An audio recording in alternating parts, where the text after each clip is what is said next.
नमस्कार दोस्तों, स्वागत है आपका अपना यूट्यूब चैनल टुडे एग्जाम पर। दोस्तों आज है 2 सितंबर 2022 और आज भी आरआरबी ग्रुप डी की एग्जाम है और फर्स्ट शिफ्ट की एग्जाम समाप्त हो चुकी है।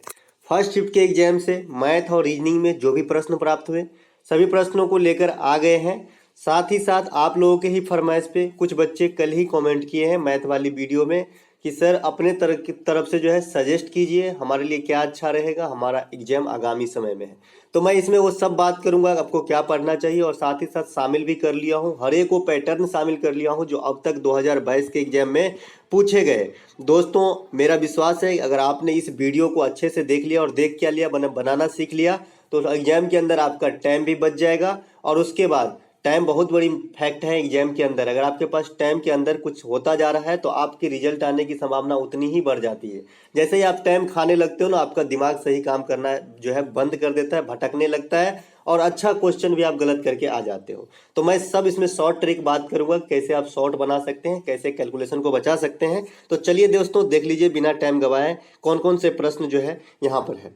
एक प्रश्न हमने यहाँ पे रखा है, sec theta plus tan theta का √3 मान है, ये ट्रेंड में है और साइन थीटा का मान पूछा जाएगा। एक और ट्रेंड में है, ट्रिगो से दो ही टाइप के पूछे जा रहे हैं। ट्रिगो से एक तो इस फॉर्म में पूछे जा रहे हैं और एक जो है एंगल दे दिया जा रहा है और आपको जो है कैलकुलेशन करने को वो भी बात कर लेंगे, वो भी रखा हूँ। तो सेक थीटा और प्लस टेन थीटा का वैल्यू √3 आप जानते होंगे कि sec square theta minus tan square theta बराबर 1 होता है। और जब इसको हम A square minus B square को अलग अलग कर लेते हैं तो A plus B into A minus B होता है। ठीक है, तो sec theta plus tan theta हो जाएगा और sec theta minus tan theta हो जाएगा इस पार्ट में। तो sec theta plus tan theta का मान तो है, तो sec theta minus tan theta बराबर क्या हो जाएगा, sec theta minus tan theta बराबर क्या हो जाएगा, 1/√3 हो जाएगा। अब मैं यहाँ पे रख देता हूँ sec theta minus tan theta बराबर 1/√3। आपके जगह मैं होता तो मैं इसे बनाता नहीं, मैं सिर्फ आपको दिखा रहा हूँ कि कहाँ से आता है। अब यहाँ से टेन थीटा प्लस और टेन थीटा माइनस कट जाएगा तो 2 सेक थीटा बराबर क्या हो जाएगा, समीकरण को सॉल्व कर रहे हैं और कुछ नहीं कर रहे हैं, √3 प्लस 1/√3 हो जाएगा। ठीक है, √3 प्लस 1/√3, √3 एलसीएम हो जाएगा तो 2√3 प्लस 1 हो जाएगा। ठीक है, 2√3 प्लस 1 तो सेक थीटा बराबर 2√3 प्लस 1/2√3 हो जाएगा। अब यहाँ से जब आपका सेक थीटा का मान निकल गया, सेक थीटा का मान क्या होता है 1/cos थीटा, तो cos थीटा का मान क्या हो जाएगा 2√3/2√3 प्लस 1। इसी प्रकार से उलट जाएगा, cos थीटा का मान ये आ गया और जब cos थीटा का मान आ गया तो आप साइन थीटा का मान आराम से निकाल सकते हैं। cos थीटा का मान मतलब आधार बटा कर्ण है, ये आधार है और ये है कर्ण 2√3 प्लस 1। यहाँ से लंब निकालेंगे, इसका स्क्वायर करके इसको घटा के और जो रिजल्ट आएगा आपका आंसर हो जाएगा। ठीक है, चलते हैं आगे क्योंकि मैं जो है थोड़ा फास्ट चलूंगा, नहीं तो जो है क्वेश्चन काफ़ी लेंदी हो जाएगा। मैं आपको तरीका बताना चाह रहा हूँ, आता तो आपको सब है। दो संख्याओं का अनुपात 3:4 के अनुपात में है, लघुत्तम सावर्तक 180 है, दूसरी संख्या क्या है। इस प्रकार के प्रश्न जो है ट्रेंड में है। तो दो संख्याओं का लघुत्तम जो है 3:4 के अनुपात में है और लघुत्तम सावर्तक 180 है। ठीक है, और 3:4 के अनुपात में है तो 3x, अगर कहीं भी ऐसा कोई अगर महत्तम होता तो डायरेक्ट में भाग देता, लेकिन यहाँ पे लघुत्तम है तो 3 और 4 का अगर आप बच्चा वाला विधि से भी लॉसन निकालिए तो कितना हो जाएगा 12x हो जाएगा, है ना। 12x की वैल्यू 180 है। ठीक है, तो यहाँ पे काट दीजिए 12, 6 12 25 60, x की वैल्यू आपका आ गया 15। तो क्या बोल रहा है यहाँ पे, दूसरी संख्या क्या है, दूसरी संख्या 4 के रेशियो में है तो 15 चौका 60 हो जाएगा। ऑप्शन नंबर बी यहाँ पे आपका राइट आंसर हो जाएगा। पहला संख्या बोला जाएगा तो 45 हो जाएगा। ठीक है, चलते हैं आगे। आई होप आपको समझ में आएगा, सिर्फ लघुत्तम निकाला हूँ 3x और 4x। यहाँ पे अनुपात मतलब रियल वैल्यू तो होती नहीं है तो 3x और 4x है, इसका हमने लघुत्तम निकाला तो गुना हो जाएगा सीधे सीधे, तो 4 तिया 12 x हो जाएगा, x से लग जाएगा। ठीक है, तो 12x का वैल्यू 180, x की वैल्यू 15 निकल जाएगी, छोटी संख्या 45 हो जाती, बड़ी संख्या जो है 60 हो जाती। चलते हैं आगे। एक किसान 5 दिनों में 3 एकड़ जमीन जोतता है, 12 एकड़ कितने दिन में जोतेगा। MD वाला जो फार्मूला है MDW2 है ना, M2D2W1, इस पे आपको रखना है। खाली वर्क को आपको चेंज करना होता है इस फार्मूला में। ठीक है, वर्क को जो है विपरीत कर देना होता है, जो पहले वाले का वर्क होता है अपोजिट साइड रख देना होता है, नहीं तो आप फंस जाओगे। ठीक है, तो इसमें कैसे रखेंगे, 5 दिन में 3 एकड़ जोतता है, कुछ आदमी, एक किसान, एक ही किसान की बात हो रहा है, अगर आदमी ज्यादा होता तो m की भी वैल्यू होता है, यहाँ पे m की वैल्यू नहीं दिया गया है, खाली एक ही आदमी दिया कि हाँ m की वैल्यू मान लीजिए 1 है।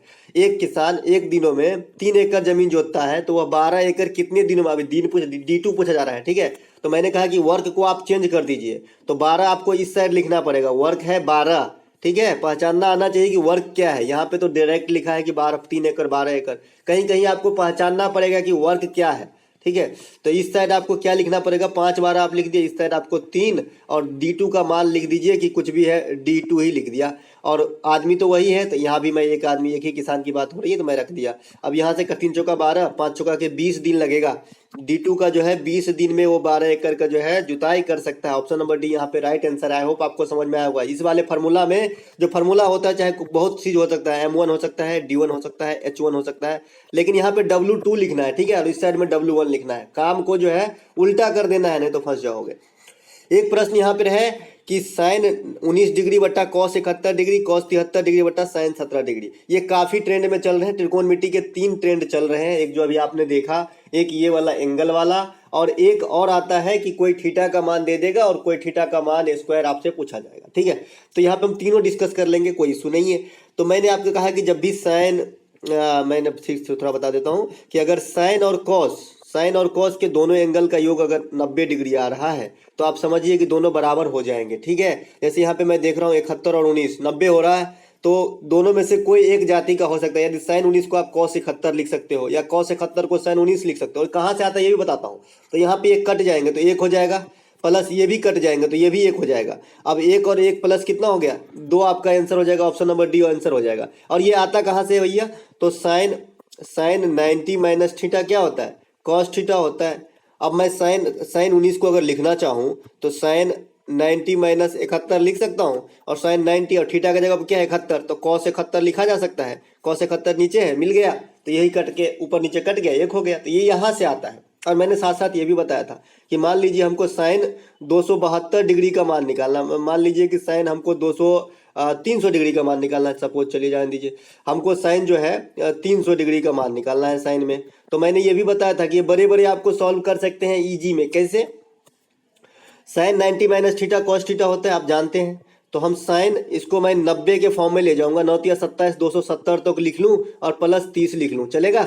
यहाँ पे 270 लिख लिया, प्लस 30 लिख लिया। ये 90 के गुणज में है ना, 90 गुने 3 है ये।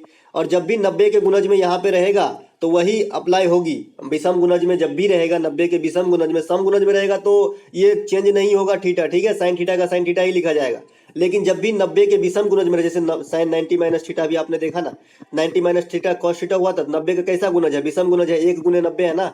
उसी प्रकार 90 गुने 3 270 है, ठीक है। तो साइन 270 प्लस 30 क्या हो जाएगा, कॉस 30 हो जाएगा। लेकिन ये मान आप जो है हमेशा पॉजिटिव नहीं लिखेंगे, वो क्वाड्रेंट को देख के आएगा। क्वाड्रेंट आपको समझना होगा। प्रथम क्वाड्रेंट में ऑल पॉजिटिव होता है, सेकंड में ऑल साइन और कॉसेक हो जाएगा, थर्ड में टेन हो जाएगा और कॉट हो जाएगा, ऑल साइन टेन कॉस, और लास्ट में कॉस हो जाएगा और सेक हो जाएगा, ठीक है। तो 300 डिग्री कौन क्वाड्रेंट में आएगा ये भी आपको पहचानना है। तो यहाँ से यहाँ तक होती है 90, पेन पे ध्यान दीजिए, यहाँ से यहाँ तक 180, यहाँ से यहाँ तक 270, और ये चतुर्थ क्वाड्रेंट में, चतुर्थ क्वाड्रेंट में जो है साइन निगेटिव हो जाएगा, तो इसके पीछे निगेटिव का साइन आ जाएगा। और cos 30 का मान तो आप जानते ही हैं √3/2, तो माइनस √3/2 इस क्वेश्चन के राइट आंसर है साइन 300 डिग्री का। आई होप आपको समझ में आ गया होगा कि कैसे निकालना है, ठीक है। चलते आगे। एक प्रश्न आपसे पूछा जाता है कि एक बल्लेबाज 15वीं पारी या कोई भी पारी में 58, आंकड़े डिफरेंट हो सकते हैं, मैं 12 बता रहा हूँ, 58 रन बनाता है और इसी औसत से 3 रन की वृद्धि कर लेता है 15वीं पारी के बाद औसत। तो 15वीं पारी में 58 रन बनाता है, उससे पहले उसका 14 पारी होगा, सोचने वाली बात है, ठीक है। तो 14 पारी में मान लीजिए कि औसत x था, तो टोटल रन कितना हो गया, 14 गुने x हो गया। और 15वीं पारी में इन्होंने 58 रन की पारी खेला, ठीक है। और टोटल पारी कितना हो गया 15वीं, और औसत में क्या बोल रहा है कि 3 रन की वृद्धि कर लिया। तो औसत पहले x आपने माना है और 3 की वृद्धि कर लिया। इसी को सॉल्व करना है, काफी इजी सवाल है और बच्चे यहाँ पे ज्यादा गलती करते हैं। आप देख लीजिए, आपने माना कि एवरेज जो है भैया x है। अब x है तो 14 बार खेला होगा तो 14x तो रन बनाया होगा, और 15वीं पारी में आया विराट कोहली और 58 रन बनाए। तो टोटल जो है पारी की संख्या कितने हो गए 15। तो औसत बराबर क्या होता है, टोटल रन बटा टोटल पारी। तो यहाँ ऊपर में टोटल रन आपने लिख दिया और नीचे में लिख दिया आपने 15 पारी टोटल पारी, और ये जो है औसत जो है बढ़ के 3 ज्यादा बढ़ गया। तो औसत पहले x था, अब 3 ज्यादा बढ़ गया है। अब इसी को कैलकुलेशन करना है। तो इसको कैलकुलेशन आप कैसे करते हैं ये भी माइंड करता है ठीक है। मैं कोना कानी गुना करता हूं तो राइट साइड में मेरा x ही बचेगा, क्योंकि 15x हो जाएगा और 14 जाके घट जाएगा तो x बचेगा। ठीक है, 15 तिया 45, 58 में से जो है 45 आके घट जाएगी तो कितना हो गया, 58 में से 45 घट गया तो 8 5 13 हो गई। x की वैल्यू 13 है, लेकिन यहाँ पे बोल रहा है क्या, 15वीं पारी के बाद औसत, तो 13 और 3 16, क्योंकि 3 रन बढ़ गया था ना, ये वाला चाहिए अभी x+3। ठीक है, आई होप आपको समझ में आया होगा। कैलकुलेशन आपको इसी तरीके से रखना है एग्जाम के अंदर, ज़्यादा टाइम नहीं खाना, और जिस हिसाब में लगे कि टाइम लग रहा है उसको जो है मार्क करके आगे बढ़ जाना है और लास्ट में उसको देखना है। यही एक अच्छा रणनीति है एग्जाम निकालने की।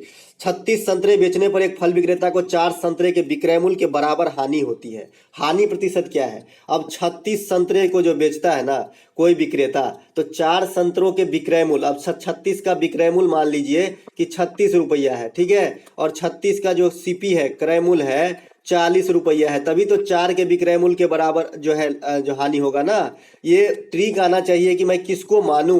कभी कभी आपको ऐसे सवाल में क्रय मूल्य को मानना पड़ेगा जब क्रय मूल्य के रिगार्ड में लाभ होता रहेगा तब, लेकिन यहाँ पे बोल रहा है कि विक्रय मूल्य के रिगार्ड में हानि होती है, यानी जितना विक्रय मूल्य है ना, वो जितना 4 संतरा को बेचने से पैसा आता उतना हानि हो जा रहा है। तो 36 को मैं बेचा 36 रुपये में और 36 को मैं खरीदा होऊंगा 40 रुपये में, तभी तो 1 रुपये का एक विक्रय मूल्य है, और 4 जितना बेचता उतना हानि हो गया मेरा। अब यहाँ से आप हानि प्रतिशत इजी वे में निकाल सकते हैं। हानि कितना हो गया, 40 का सामान 36 में बेचा, 4 हानि हो गया, 4 गुने 100, और क्रय मूल्य कितना है 40। क्रय मूल्य ही हमेशा नीचे आता है। ठीक है, अगर विक्रय मूल्य नीचे देना रहेगा तो मतलब सवाल में प्रॉपर लिखा रहेगा कि विक्रय मूल्य के अनुसार लाभ कैलकुलेट कीजिए, विक्रय मूल्य के अनुसार हानि कैलकुलेट कीजिए। ठीक है, तो ये आपको जो हमेशा क्रय मूल्य नीचे रखना है, 4 से 4 कट जाएगा, 10% की जो है आपका हानि हो जाएगा। ऑप्शन नंबर सी यहाँ पे राइट आंसर हो जाएगी। ठीक है, चलते हैं आगे, अगला एक प्रश्न देखते हैं। अगला एक प्रश्न है इस प्रकार से, कथन और निष्कर्ष हर दिन पूछे जा रहे हैं। ठीक है, तो आपको कथन और निष्कर्ष कैसे निकालना है, पहले इंफॉर्मेशन पढ़ना है और उसको जो है फिगर ड्रॉ करना है छोटा सा। सभी कुत्ते चूहे हैं, कुत्ते को मैं डॉग लिख लेता हूं और चूहे को मैं रैबिट लिख लेता हूं। ठीक है, तो सभी कुत्ते चूहे हो गया, को सभी कौवे तोते हैं। अब यहाँ पे दूसरा इंफॉर्मेशन है, इससे पहले से तो कोई मेल नहीं खाते हैं, अब सभी कौवा तोते हैं। अच्छा, सभी कुत्ते चूहे हैं, सभी कुत्ते चूहे हैं, सभी चूहे कौवे हैं, सभी चूहे कौवे मेल खाता है, सभी चूहे जो है कौवे हैं, क्रॉ है, सभी क्रॉ तोते हैं। अब यहाँ पे एक बार और, सभी क्रॉ जो है पैरोट है। ठीक है, अब इसमें निष्कर्ष क्या बोल रहा है, पहला सभी कुत्ते तोते हैं, कुत्ते कहाँ है, अंदर है, तोता कहाँ है, तोता पैरट बाहर है, तो एकदम सही है। अंदर वाला सभी के सेंस में सही होगा। ठीक है, तो सभी कुत्ते एकदम सही है कि भाई पैरट है। ठीक है, कुछ तोते कुत्ते हैं, तोते कहाँ है, पैरट सबसे लास्ट में है, और तो कुछ तोते कुत्ते हैं, कुत्ते का अंदर, तब बाहर वाला कुछ के सही में सेंस में सही होगा, ये भी सही है। कुछ कौवे कुत्ते हैं, कौवे कहाँ है 3 नंबर पे, कुत्ते कहाँ है अंदर में, और कुछ है बाहर वाला कुछ में बता रहा है, तो ये भी सही है। ठीक है, सभी चूहे कुत्ते हैं, चूहे कहाँ है 2 नंबर पे, और रैबिट कहाँ है अंदर, मतलब कुत्ते कहाँ, सभी चूहे कुत्ते हैं, चूहे है 2 नंबर पे, ये वाला है, और कुत्ते कौन सा है, तो ये डॉग है, और बाहर वाला सभी के सेंस में जो है सही नहीं होता है, तो ये गलत है। तो ये ऑप्शन 1 2 3 सही है, ये वाला ये वाला ये वाला सही, लेकिन लास्ट में गलत नहीं है। कहने का मतलब है कि जब भी इस प्रकार का आपका फिगर ड्रॉ हो जाए तो जो बाहर वाला चीज है, जैसे ये पी है तो सभी पी सी नहीं होगा। ठीक है, कुछ पी सी होगा। ठीक है, तो इस प्रकार से आपको मानना है। चलते हैं आगे, आई होप आपको समझ में आया होगा ये सेलोलॉजी में। एक प्रश्न यहाँ पे है, cos theta plus sec theta का वैल्यू दिया है और आपको ये पूछा जा रहा है, ये भी ट्रेंड में है। अगर मैं इसके गौर से देखूं तो ये क्या चीज है, x + 1/x का मान तो दिया है ये 5/2। ठीक है, और आपको जो है x² और प्लस 1/x² का मान निकालना है। कैसे कैसे, क्योंकि कॉस थीटा जो है सेक थीटा का उल्टा होता है, 1/सेक थीटा होता है। ठीक है, या फिर सेक थीटा बराबर आप लिख सकते हो 1/cos थीटा, तो cos theta plus 1/cos theta नहीं है, बराबर 5/2। आई होप आपको समझ में आया होगा। मैं इसको सॉल्व कर लेता हूँ अलजेब्रा से, फिर मान रख दूंगा। ठीक है, तो अलजेब्रा विधि सॉल्व कर लेता हूँ। तो x + 1/x का वैल्यू 5/2 है, मैंने बताया, इसको भी सॉल्व करने को बताया हूँ आपको। तो आपको जो है स्क्वायर वाले फॉर्म में जाना है, तो क्या करना है, इसका स्क्वायर करना है और 2 घटा देना है, तो 25/4 का हो जाएगा इसका स्क्वायर, और मैं इसको घटा दूंगा कितना, 2 घटा दूंगा, तो 2 घटा दूंगा तो 25 में से 8 गया तो कितना 17, 17/4 इसका जो है मेरा आंसर आ जाएगा। ठीक है, तो 17/4 कहाँ है? ऑप्शन नंबर डी में है। ठीक है, यहाँ पे मान रखने की जरूरत भी नहीं है क्योंकि त्रिकोणमिति फंक्शन का मान आपसे पूछा नहीं जा रहा है, बस इसी को जोड़ के बोल रहा है कि कितना होगा। तो यही था ये अलजेब्रा, जिसको समझ में आता है कि x प्लस 1/x बराबर a है। अगर x² प्लस 1/x² का मान निकालना हो तो मैंने बताया हूँ कि डायरेक्ट a² कीजिए और 2 घटा दीजिए तो ये हो जाता है। अगर q का मान निकालना हो, इसी में दिया रहे, और x³ प्लस 1/x³ का मान निकालना हो तो a q कीजिए और -3 a घटा दीजिए, तो इसमें कोई बड़ा बात नहीं है। और ये कहाँ से आया? क्योंकि cos थीटा बराबर 1/sec थीटा होता है, इसीलिए x प्लस 1/x बराबर का ही मैंने मान लिया 5/2। अगर त्रिकोणमिति फंक्शन से जाऊंगा थोड़ा इसमें टाइम लग जाएगा, इसीलिए मैं इधर से जाना ज्यादा पसंद करूंगा। चलते हैं आगे। एक प्रश्न है यहाँ पे जो सब दिन पीछा नहीं छोड़ता, समचतुर्भुज का क्षेत्रफल। समचतुर्भुज में थोड़ी प्रॉपर्टीज है जो आपको समझ लेना चाहिए, काफी काम आएंगे। अरे मैथ ऐसा चीज है जो आपको हर एग्जाम में काम आएंगे। मैथ और कोई भी पढ़ाई, मैं तो बोलता हूँ कि पढ़ाई ही ऐसा चीज है कि आपको पता नहीं कब काम आ जाए, इसीलिए थोड़ा थोड़ा रोज सीखता रहना चाहिए। ऐसा नहीं कि अभी एग्जाम है पढ़ लिए फिर सो गए, फिर एग्जाम आएगा तब पढ़ूंगा, तब तो ऐसे में नहीं होगा। आपको जो है एक दिन में कोई चमत्कार नहीं होती, आपको धीरे धीरे खाना पड़ता है सब दिन, तभी आपकी बॉडी जो है एब्जॉर्ब करता है, जितना चाहिए उसको ले पाता है। ठीक है, समचतुर्भुज का क्षेत्रफल क्या होगा? यदि विकर्ण 48 सेंटीमीटर है, इसकी भुजा 26 सेंटीमीटर है। समचतुर्भुज की पहले प्रॉपर्टी देख लीजिए, तब आपको समझ में आ जाएगी कि क्या होती है समचतुर्भुज। मैं सब दिन बताता हूँ। तो यहाँ पे सभी भुजा बराबर हो जाते हैं, सभी विकर्ण इसके 90 पे काटते हैं। ठीक है, 9 चौका 36, 360 सर्किल का मान होता है, चारों कोना का मान 360 हो गया, ये भी फुलफिल हो गया, हर जगह प्रमेय है। ठीक है, इसके बाद विकर्ण जो है आधा आधा में बट जाते हैं, तो ये विकर्ण आधा आधा में बट गए। अब इसका एरिया जो होता है ये होता है 1/2, पहला विकर्ण गुने दूसरा विकर्ण। ठीक है, और इसमें कुछ है नहीं, और आपको जो है जैसे ही ये पैथागोरस लग जाता है, क्योंकि आधा आधा कट भी जाता है और 90 पे जो है काटते हैं तो पैथागोरस लग जाएगा, इससे एक विकर्ण दिया रहेगा, दूसरा आप आराम से निकाल सकते हैं। मैं चलता हूं यहाँ पे देख लेता हूं कि समचतुर्भुज में क्षेत्रफल जो दिया गया है, एक विकर्ण की लंबाई आपको प्रोवाइड किया गया है कि एक विकर्ण की लंबाई जो है कितना है? 48 है। तो मैं ये बड़ा वाले को मान लो, और मैंने कहा कि आधा आधा में बांटता है, तो ये यहाँ से यहाँ तक 24 और यहाँ से यहाँ तक 24 हो गए। ठीक है, और ये विकर्ण मुझे पता नहीं है, और भुजा दिया है कितना? भुजा दिया है आपका 26। तो 26 का स्क्वायर माइनस 24 का स्क्वायर कर लूंगा तो ये x² की वैल्यू निकल जाएगी पैथागोरस से, क्योंकि ये 90 डिग्री का कोण है। ठीक है, तो 676 माइनस 576 हो जाएगा का रूट अंडर, तो 100 का रूट अंडर हो जाएगा आपका जो है 10 निकल जाएगा। तब यहाँ से यहाँ तक तो हो गई 10, और विकर्ण आधा ही है ना ये, तो पूरा विकर्ण कितना हो गया? ये भी 10 हो जाएगा, तो पूरा विकर्ण कितना हो गया? 20 हो गया। अब पूरा d2 का वैल्यू निकल गया आपका 20, d1 का वैल्यू पहले से 48 पता है, तो 1/2 गुने 48 गुने 20 जो है आपका आंसर हो जाएगा। तो यहाँ मैं काट देता हूँ तो 10 हो जाएगा, तो आपका जो है 480 वर्ग सेंटीमीटर जो है इस समचतुर्भुज का आंसर हो जाएगा। चलते हैं आगे। अगला एक प्रश्न है यहाँ पे कि दो ट्रेन 40 किलोमीटर और 50 किलोमीटर की रफ्तार से विपरीत दिशा में चल रही है। कल मैंने समान दिशा वाला बताया था, मैं एक भी ट्रेंड नहीं छोड़ूंगा।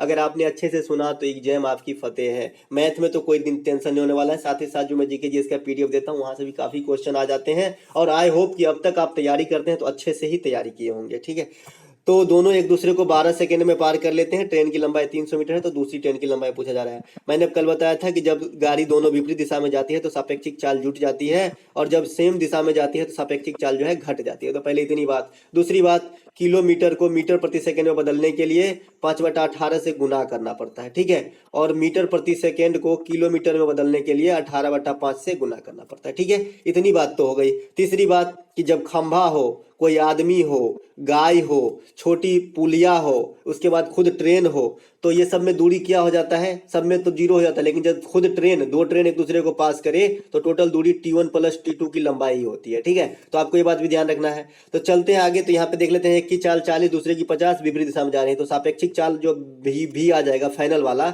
और 40 और 50 90 किलोमीटर पर आवर है। मैं यहाँ देख रहा हूँ कि सेकेंड में समय दिया, मैं इसको सेकेंड में कर लेता हूँ, 5/18 से गुना कर ले, 18×5 90 हो जाएगा, यानी 25 मीटर पर सेकेंड की चाल हो गई है। ठीक है, और समय बराबर दूरी बट्टा चाल, इवर ग्रीन फार्मूला जो है ये आपको जरूर आना चाहिए। समय बराबर दूरी बट्टा चाल, ये इवर ग्रीन फार्मूला है। ठीक है, तो 12 सेकेंड लगता है, और जो है एक का लंबाई 300 मीटर है, दूसरे की मुझे पता नहीं है। टोटल दूरी तो यही होगी दोनों ट्रेन की लंबाई, तो एक की तो पता है लेकिन दूसरी को पता नहीं, यही तो निकालना है। और आपका चाल कितना हो गया?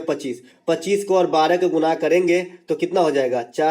25 को और 12 गुना करेंगे तो 300 हो जाएगा। अब यहाँ पे तो लंबाई 0 हो गई, लेकिन इस प्रकार के आंकड़े डिफरेंट है, इसीलिए आप इसे 12 न करके आप इसे जो है 20 सेकेंड कर लें।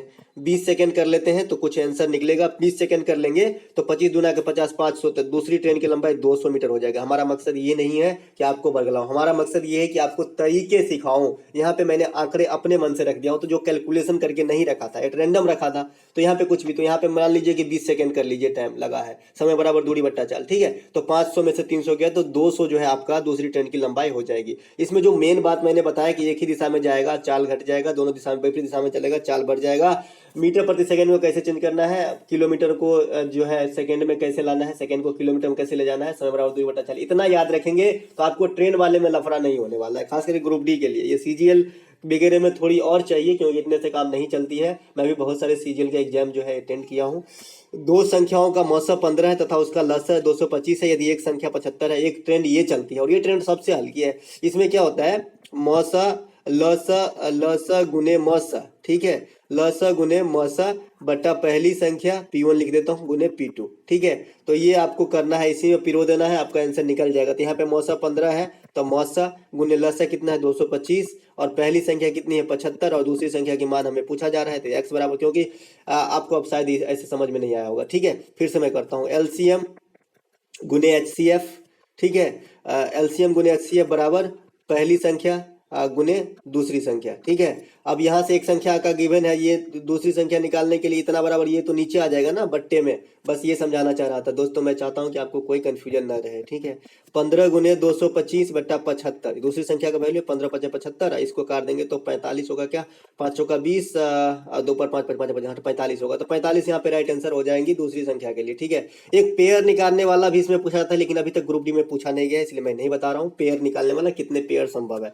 किसी वृत्त के अंदर बने उससे बड़े से बड़े वर्ग का क्षेत्रफल, जैसे वृत्त की व्यास 14 सेंटीमीटर, ये भी ट्रेंड में चल रहा है। एक वृत्त है, इसके अंदर सबसे बड़े वर्ग जो बन सकता है ना वो वर्ग होती है, और इसकी व्यास दे दिया गया है आपको वृत्त का व्यास। तो वृत्त का व्यास कितना हो जाएगा, यहाँ पे 14 सेंटीमीटर है। आप अगर गौर से देखेंगे तो वृत्त का व्यास क्या होगा, जो वृत्त का व्यास होगा वो इस वर्ग के लिए क्या हो जाएगा, इस वर्ग के लिए जो है विकर्ण हो जाएगा, ठीक है। जो वृत्त का व्यास होगा ना वो वर्ग का विकर्ण होगा। मैं यहाँ से यहाँ तक अगर मिलाना चाहूँ तो वृत्त में कहीं टच हो रहा है क्या, नहीं टच हो रहा है, ठीक है। तो ये वाले से कोई काम मेरा नहीं करेगा। तो यहाँ पे जो है आपका जो वृत्त का जो व्यास होगा वो वर्ग का विकर्ण होगा। वर्ग का विकर्ण क्या होता है, √2a, √2a बराबर आपका हो जाएगा 14, ठीक है। √2a बराबर 14 हो जाएगा। तो a का वैल्यू क्या हो जाएगा, 7 बाई √2 हो जाएगा, 7 बाई 14 बाई √2 हो जाएगा, तो 7√2 हो जाएगा a का वैल्यू, 7√2। अब आपसे क्या पूछा जा रहा है, तो वर्ग का क्षेत्रफल पूछा जाए, 7√2 का स्क्वायर कर देंगे, क्योंकि वर्ग का क्षेत्रफल जो है ए स्क्वायर होता है, भुजा स्क्वायर होता है, तो 49 दूना के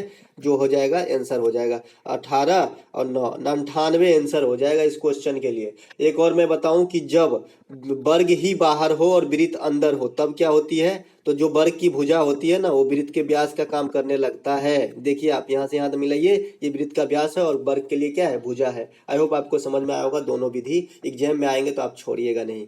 एक प्रश्न यहाँ पे मैंने देखे यहाँ पे कि एक्स वाई का वैल्यू दिया है, फिर इसका कुछ वैल्यू है और ये निकालना है। ये काफी ट्रेंड में है, सिंप्लीफिकेशन, ठीक है। तो यहाँ से आपको मान रख लेना है, किस चीज का मान लीजिए, मैं यहाँ से एक्स का मान निकाल लूँ तो 5/6y होगा, है ना। x का मान क्या होगा, 5/6y हो जाएगा। और पहला समीकरण में मैं यहाँ पे पुट कर देता हूँ, तो 2x प्लस 3 गुने यहाँ पे x का मान मैं निकाला था, थोड़ा सा मैं फिर से चलता हूँ पीछे, y का मान निकाल लेते हैं, थोड़ा सा इजी दिख रहा है। y का मान निकाल ले तो क्या हो जाएगा, y का मान निकाल ले तो 5/6 x हो जाएगा, x नीचे आएगा, ध्यान रखिएगा, ठीक है। तो यहाँ पे y का मान मैं निकाला हूँ तो 2x प्लस 3 गुने 5/6x है, ठीक है। तो ये कर जाएगा तो 2x हो जाएगा, ठीक है। अब यहाँ से मैं एलसीएम ले लेता हूँ, 2x एलसीएम हो जाएगा तो ये 4x स्क्वायर हो जाएगा और प्लस 5 हो जाएगा, बराबर कितने हो जाएंगे, या 11/2 दिया गया है तो इतना ही होंगे, 2 से 2 कट जाएंगे, 11x हो जाएंगे। 4x square minus 11x plus 5 हो गया, ठीक है।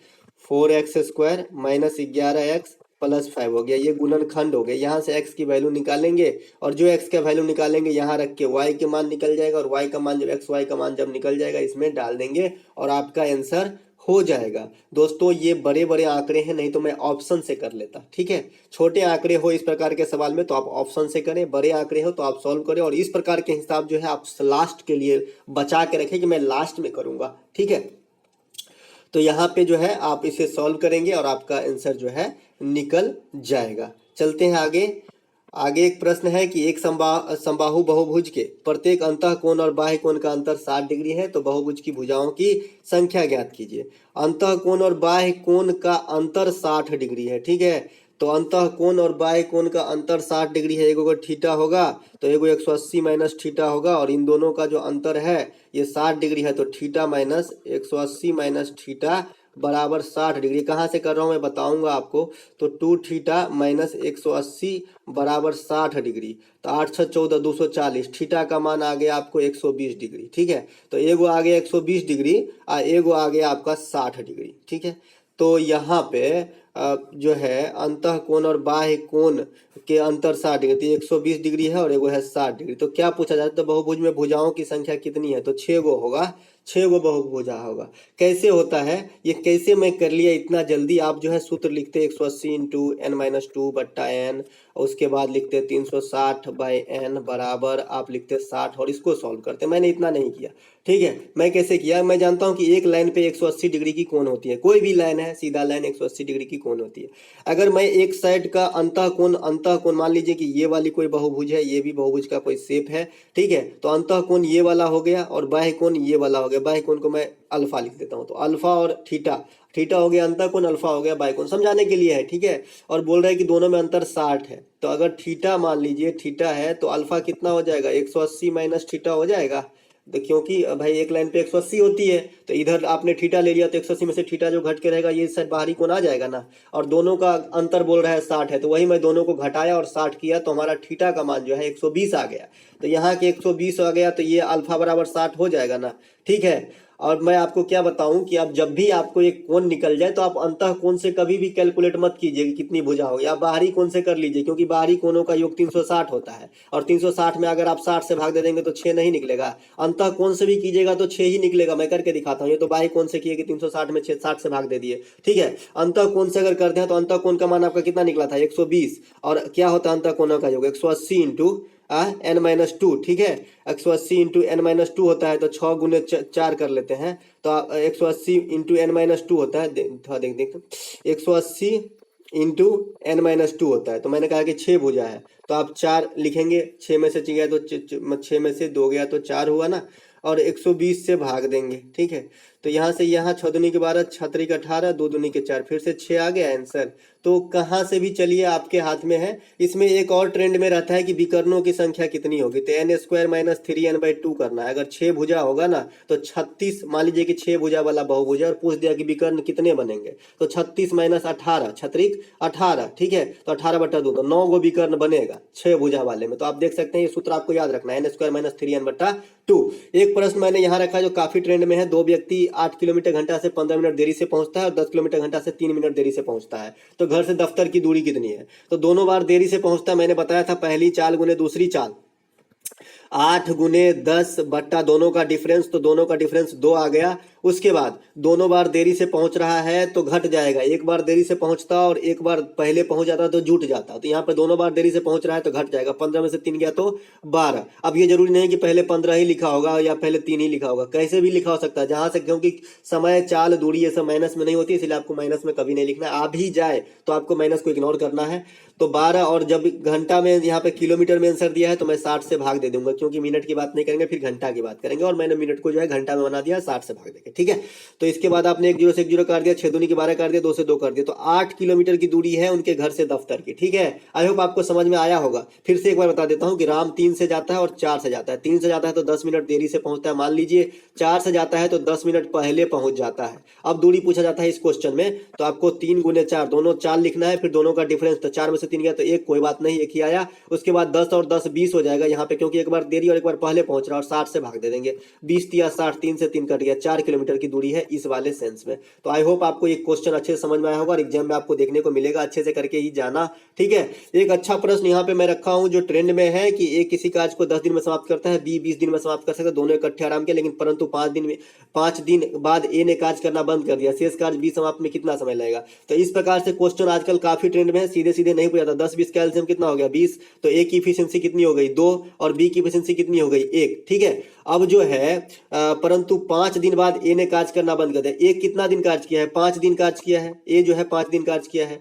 और 5 दिन जो है दोनों ने इकट्ठे 5 दिन जो है बी ने भी काम किया। तो 5 दिन में बी कितना 5 काम किया होगा और 5 दिन में ए कितना 10 काम किया होगा। टोटल काम कितने हो गए 5 दिन के बाद? 15 काम। शेष काम कितना बचा? 5।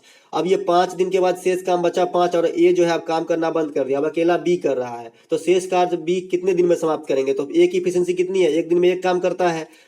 अब 5 काम बचा हुआ है तो 5 दिन लगेंगे और बी को। बहुत ही अच्छा सवाल और बहुत ही इजी सवाल है। इस प्रकार के सवाल आपको देखने को मिलेंगे और काफी जो है कंफ्यूज करते हैं बच्चे। फिर से बता देता हूं, जब भी इस प्रकार के सवाल आए दोनों का एलसीएम ले लीजिए, टोटल काम हो जाएगा 20। अब ए जो है 20 काम कितने दिन में करेंगे? मतलब 1 दिन में कितने करेंगे? 2, क्योंकि 10 दिन में पूरा कर रहा है। और बी जो है 20 दिन में पूरा कर रहा है मतलब 1 दिन में 1। कैसे आता है कि इससे एलसीएम से मतलब जो निकलता है ना उसको भाग दे देते हैं। तो 20 में 10 से भाग दिया तो 2 और 20 में 20 से भाग दिया तो 1। तो ये ए का निकला और ये बी का निकला। बोलता है 5 दिन तक एक दोनों साथ में काम किए, ठीक है, इकट्ठे काम चालू किया, लेकिन 5 दिन के बाद ए ने काम छोड़ दिया। तो 5 दिन तक तो किया, तो 5 दिन ए भी किया होगा, 5 दिन बी भी किया होगा। तो 5 दिन में ये 10 काम किया होगा, 5 दिन में जो बी है जो 5 काम किया होगा। टोटल काम 15 काम हुआ होगा 5 दिन के बाद। तो शेष काम कितना बचा? 5। अब ये शेष काम कौन कर रहा है? बी। बी 1 दिन में कितना काम कर रहा है? 1 काम कर रहा है। तो यहाँ पे 5 दिन और लगेंगे बी को। आई होप आपको समझ में आया होगा। चलते हैं आगे। एक यहाँ प्रश्न है जो पूछा गया है एमबीए 2005 में। आप देख सकते हैं एक दुकानदार एक जोड़ी चश्मे को 25% लाभ पे बेचा। 25% लाभ कहने का मतलब 125x/100। मैं इसलिए इसको इतने बड़े फॉर्म में लिख रहा हूँ क्योंकि आपको जो है एक ही बार में दिमाग में छापना चाहता हूँ। यदि वह इसे 25% कम में खरीदता यानी 75x/100 में खरीदता, ऐसे ही जैसे लिख रहा हूँ वैसे ही आपको एग्जाम में लिखना है, तथा 10 रुपये कम में बेचता। ये तो विक्रय मूल्य है तो इसमें 10 रुपया बोल रहा है कम में बेचता, ठीक है, तो 40% का लाभ होता। अब इस पे जो है इसको 40% का लाभ होता मतलब 7/5 लिख दूं, 140/100 तो 40% का लाभ हो गया, ठीक है। तो यहाँ पे आप देख लीजिए ठीक है। अब इसको जो आप कैलकुलेशन करेंगे ना तो आपका जो है क्रय मूल्य निकल जाएगी एक्स की वैल्यू। मैं फटाफट से कैलकुलेशन कर लेता हूँ। इसको काट लो 5, इसको काट लो 4, 5x/4 इधर है, इसको काट लो 3, इसको काट लो 4, ठीक है। तो 21x/20 इधर है और 5x/4 इधर है। तो 5x/4 माइनस 21x/20 कर लेता हूँ और बराबर 10 उस साइड चला जाएगा तो 10 हो जाएगा आपका पॉजिटिव, ठीक है। अब यहाँ पे मैं फिर से 5x/4 था माइनस 21x/20 है बराबर 10 है। अब इसको सॉल्व करने के लिए आपका एलसीएम 20 आएगा, 25x हो जाएगा माइनस 21x हो जाएगा बराबर 10 हो जाएगा। 25 में से 21 गया तो 4x/20 बराबर 10 हो जाएगा, है ना। अब जो है 20 2 दूनी के 4, ये 10 हो जाएगा, 2 पंचे कर दे 50 रुपया इसका क्रय मूल्य होगा, ठीक है। तो 50 रुपया आपका आंसर हो जाएगा। जैसे मैं बताया वैसे ही करना है कि जो विक्रय मूल्य है, यहाँ 25% लाभ पे बेच रहा है 125x/100 लिख दिए। बोलता है कि 25% कम पे खरीदता तो 75x में खरीदता। उसके बाद बोलता है 10 रुपया कम में बेचता तो विक्रय मूल्य में 10 रुपया घटा दिया, बराबर बोलता है कितना लाभ होता तो 40%, 140/100 से गुना कर दिए और इसको सॉल्व कर दिए। यहाँ पे कोई कंफ्यूजन नहीं होनी चाहिए और इसी तरीके से इसको बनाना चाहिए, नहीं तो कंफ्यूज हो जाइएगा। एक संख्या यहाँ पे है कि 3-4 के अनुपात में है, लघुत्तम समावर्तक 180 है, तो दूसरी संख्या क्या है? अभी इसको तो सॉल्व कर ही दिए थे। 12x, x की वैल्यू 15 आया था, बड़ी संख्या 60, छोटी संख्या 45 हुआ था। एक इंटरेस्टिंग सवाल यहाँ पे देखिए, इस प्रकार से दिया है, इसका मान आपको निकालने के लिए अलजेब्रा में बोलता है। तो भाई आप देख लीजिए कि जब भी आप 1/x कीजिएगा तो क्या होगा, 1/7 माइनस 4√3 होगा और इसको आप परमेकरण कर दीजिए तो क्या हो जाएगा, 7 + 4√3। परमेकरण सिखाया हूँ कि साइन को चेंज करके जो है कंजुगेट से गुना कर देना है।